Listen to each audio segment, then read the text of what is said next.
안녕하세요. 야에로아트입니다. 오늘 여름 풍경 유화 산길 세 번째입니다. 자, 첫 번째, 두 번째 영상을 잘 보셨다면 이번에 세 번째 마무리 단계까지 보게 되겠습니다. 자, 보시기 전에 구독과 좋아요 부탁드리고요. 설명드리겠습니다. 자, 우선 전반적으로 볼 때 그림자 부분을 좀 더 명확하게 이제 정리를 합니다. 정리를 하고 이때 나무까지도 그려줄 거예요. 지금 보면은 그린 계열에서 낮은 색깔 톤을 언덕 부분에 밑에 보면은 언덕에 흙도 깔려 있고 그 부분을 좀 더 명확하게 그림자 부분을 자세히 보면 그림자 영역과 좀 튀어나와 있는 양감에 대해서 약간의 차이가 있죠. 그 부분을 좀 더 그림자 부분을 좀 명확하게 해주면서 구분을 짓는 게 좀 더 그림의 선명도를 유도할 수가 있게 되는 거죠. 자, 중간에 있는 나무를 좀 더 진하게 좀 선명하게 그리고요. 그리고 또 앞에 있는 길 옆에 있는 지금 그리고 있는 부분들 좀 더 낮은 단계의 진한 부분을 명확하게 해주기 위해서 저렇게 표현을 합니다. 자, 이때 그림자 부분을 칠하면서 중간중간에 이제 그림자하고 함께 나무 부분을 찾아서 둥치를 그려줍니다. 그리고 이제 보이지 않는 나무까지 조금씩 그려주겠죠. 부드럽게 표현해 주는 게 좋고요. 뒤에 있는 나무기 때문에 앞에 있는 나무의 짙은 나무 색감보다는 조금 더 또 빛도 사이에 들어오니까 좀 더 색상을 낮게 표현하는 게 좋습니다. 여기서 낮게 표현하라고 말씀드리는 거는 채도를 조금 떨어뜨리면서 뒤로 밀리는 듯한 느낌으로 가주는 게 좋겠죠. 붓을 너무 힘을 주고 칠하는 것보다는 붓을 좀 가볍게 해서 붓 끝에 물감을 좀 묻혀서 표현하는 게 좋겠죠. 자, 큰 나무를 그리게 되면은 또 큰 나무를 중심으로 해서 그 주변에 작은 가지들을 그려 나가는 게 조금 쉽습니다. 이것 그리다가 저거 그리다가 하지 마시고요. 중간에 있는 나무의 어떤 중심적인 나무 둥치를 그리고 또 그 옆에 주변에 어떤 나무가 있는지를 보시면은 좀 더 표현하기가 쉽고 또 찾아가기도 쉽습니다.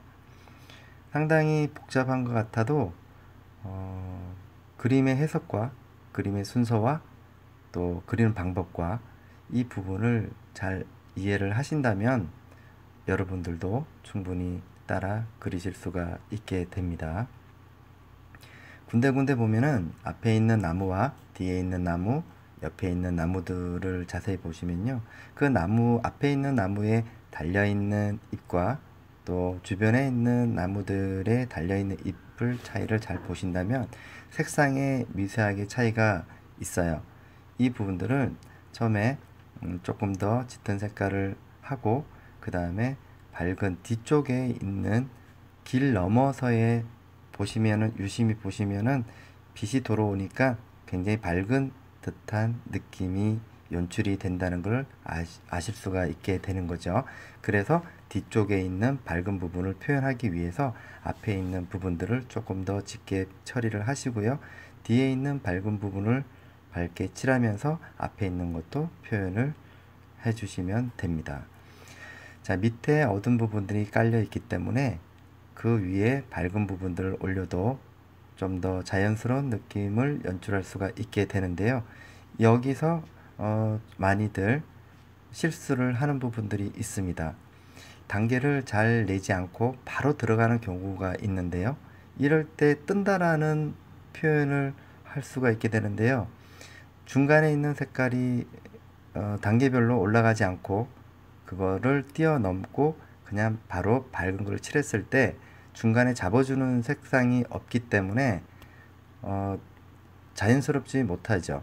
그러니까 어두운 데서부터 밝은 쪽으로 차근차근 올라가는 그 순서대로 총 3단계에서 4단계 정도만 내도 충분히 자연스럽게 연출할 수가 있는데요. 이 부분 꼭 유념해 주셔서 표현해 주셨으면 좋겠습니다. 이제는 조금 더 디테일하게 그림자 부분이라든지 이 부분도 그림자 쪽에서도 숨어있는 색상들을 잘 보시면요 보여요. 그렇기 때문에 그 부분들을 조금씩 작은 터치로 해서 좀 나오게끔 해주는 게 좋고요. 이제는 하늘을 뚫어야 되겠죠. 자, 하늘을 아주 밝은 색깔로 연출을 해서 뒤에 있는 공간에 있는 공간 기법을 이용해서 뒤에 하늘을 표현함으로써 앞에 있는 나무들하고 분리가 되게끔, 그러면서 답답했던 공간이 저렇게 공간 기법을 이용을 해서 좀 더 시원한 느낌이 연출될 수가 있게 되는 거죠. 저럴 때는 이제 기름을 조금 많이 쓰시고 물감도 좀 묽게 해서 좀 두껍게 해서 잔잔하게 올려주는 게 좋습니다. 빛과 그 사이에 또 빛을 실질적으로 직접 받는 부분의 나무들이 이제부터는 나무와 뒤쪽에 있는 밝은 부분에 빛이 들어오는 잎을 그려 나가면서 구분을 지어주는 게 좋겠죠. 자, 어느 정도 빛이 만들어지고 또 중간에 있는 또 나무, 밝은 나무가 연출이 됐다면은 이제 가지를 그려줘야 되겠죠. 처음에는 장애물이었다가 이제는 그려도 되는 거죠. 그래서 여러분들이 앞에 있는 결과물들 또 처음에 들어간 순서를 이해하셨다면 마지막에 어떨 때 가지를 표현을 해야 되는가. 자, 이거를 역으로 보시면 뒤집어서 보시면요. 앞에 처음에 들어가는 단계 그리고 지금 들어가야 될 나무 가지라든지 요럴 때 지금 들어가는 게 맞겠죠. 처음부터 보여진다고 해서 가지도 그리고 잎도 그리고 순서에 맞지 않게 그리게 되면 나중에 좀 더 복잡한 느낌이 드는 거죠. 그래서 지금 여러분들이 가장 헷갈려 하는 부분들이 뭐냐면 이런 복잡한 그림도 순서를 제대로 알고 또 어떨 때 어느 부분에 어떤 가지가 들어가야 되고 또 마지막에는 어떤 식으로 장가지라든지 마무리 처리를 할 것인가, 여기에 우리가 다 같이 고민을 해봐야 합니다. 자, 이제는 밑으로 내려와서 길 쪽 부분에 이제는 편안하게 앞에 있는 나무 가지를 그려주는 게 좋겠죠. 뒤쪽이라든지 큰 나무들을 가지들을 그렸다면은 그 나무를 쭉 따라가 보면요, 나무는 특징이 붉은 나무에서 점점 뻗어나가면서 장가지로 바뀌어요. 그 부분 나무의 특징을 잘 이해하시면 좋을 것 같아요. 둥치가 없고 그냥 보이는 대로 장가지를 그리게 되면은 나중에 가지가 어디에서 오는지, 나무가 어디에서 출발하는지 이거를 잘 모를 수가 있게 되는 거죠. 헷갈리게 되는 거예요. 길을 잃을 수가 있다는 거예요. 그림을 그리다 보면 길을 잃을 수가 있게 되는 거예요. 이런 부분들을 조금 더 이해를 하시고 접근해 주시면 좋을 것 같습니다.